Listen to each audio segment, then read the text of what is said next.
there that is one of the greatest in the world that has been doing just that. I'm talking about Dr. Peter McCullough. He just appeared at the event I had there in England at the Better Way conference, and I think what he said there was prophetic to the situation we are discussing right now in monkeypox. Just take a listen to this. What we're seeing now is the utilization of vaccines as an inroad to global human compliance, subjugation of the entire world's population at the same time via the same method. Subjugation, having our rights linked to the end of a hypodermic needle. That's the common theme.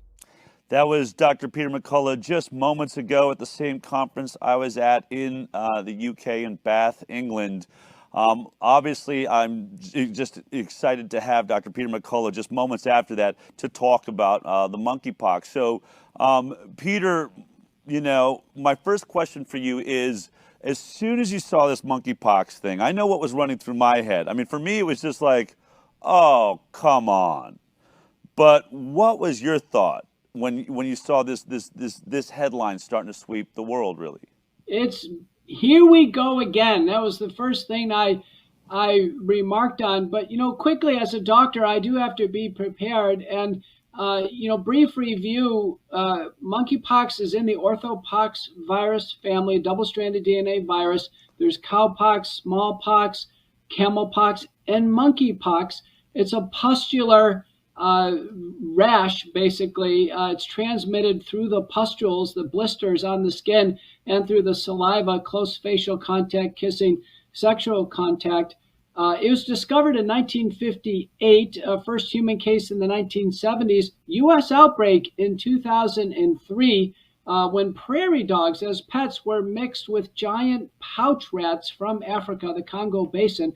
That's where this emanates from. And then humans contracted it. Importantly, no deaths in that U.S. outbreak in 2003. So my first question, and then a huge literature developed. Yeah, huge my literature first developed. question then is: there's a lot of people that will say this is just like, what about, you know, we're seeing these herpes that are, I mean, the herpes zoster, the you know, shingles and chicken pox, you know, they're going to try and make that the smallpox or something, but they're different viruses, right? They're not even in the same family. Like, there's a big difference between a chicken pox and, you know, these monkeypox, cowpox, and things like that.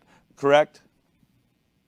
Yeah, there's no doubt about it. They're different skin lesions. They're larger, more pustular. They involve the palms, which very few rashes do that. But there's actually quite a literature on monkeypox because it's related to smallpox. And obviously we hear smallpox. That's a terrifying, you know, horrible thought. When we talk about vaccination, you know, the one thing you always hear when people say, like, I'm starting to delay some of my vaccines, or I'm hesitant, I don't want to do it. We hear smallpox and polio. We've eradicated smallpox, we've eradicated polio. That's what vaccines are for. And so, you know, when we start hearing pox, it's very scary, right? It's a lot, you know, as soon as we start thinking about lesions and things like that and attributing to smallpox. So the monkeypox, they've been around. You're saying that the last outbreak was not deadly. Have there been any outbreaks of, you know, is there a strain that we've seen of monkeypox that was deadly? There have been some deaths attributed to monkeypox. You know, over the decades, you know, there have been thousands of cases, most in Africa. The deaths have occurred in regions where there's little or no health care, or in advanced HIV, in younger men with advanced HIV who are already ill. But the reason why this is such a big deal is because there's an effort afoot to protect against smallpox or even monkeypox bioterrorism.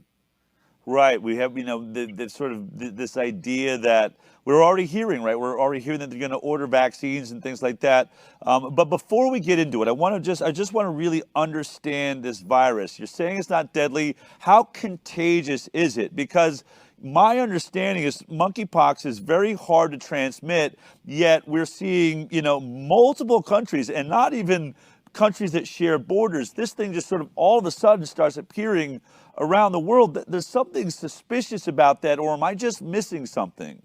You're right, it's very hard to transmit. And as evidence for this, the CDC told us about a case here in Dallas, Texas last summer, Del, A man from Africa traveled to Atlanta and then to Dallas, and he had many, many contacts. He developed this pustular lesion. He finally was hospitalized. He was given the FDA-approved drug called tecovirimat or TPOX. He did perfectly fine, but importantly, the CDC has a monkeypox response team. There was nearly 36 authors on this paper in MMWR, which just appeared last month in April of 2022. Importantly, they checked every contact, and despite him having the illness, not a single person contracted it, not a single person. So it's very hard to transmit, has an R naught way less than 1. And so what this means is that it takes a lot of contact, like I say, kissing, sexual contact, touching the lesions. And so there are some reports now coming out of Antwerp, Belgium, in Europe, that it may have actually been transmitted at some sex raves or orgies. Well, I mean, I guess that's one of the side effects of, promiscuous, sexual interaction, hepatitis issues. Those are the types of things that, those are the types of people that are at high risk. I'm not going to tell anyone how to live their lives, but, that would be a high risk group for these types of illnesses. So then, so is the understanding we think it was a bunch of people at a rave that then flew back to the different countries they were from? That is how this suddenly sort of got into, I think nearly, right around a dozen or so countries right now so far involved in this. We really need confirmation. I've seen at least 4 sets of fraudulent internet reports where they're actually using old pictures from several years ago almost as a scare. I think everyone should have some healthy skepticism. In March of 2021, the Nuclear Threat Initiative, which is a think tank out of Washington, met in Munich with the Munich Biosecurity Group, and they did a monkeypox bioterrorism tabletop exercise.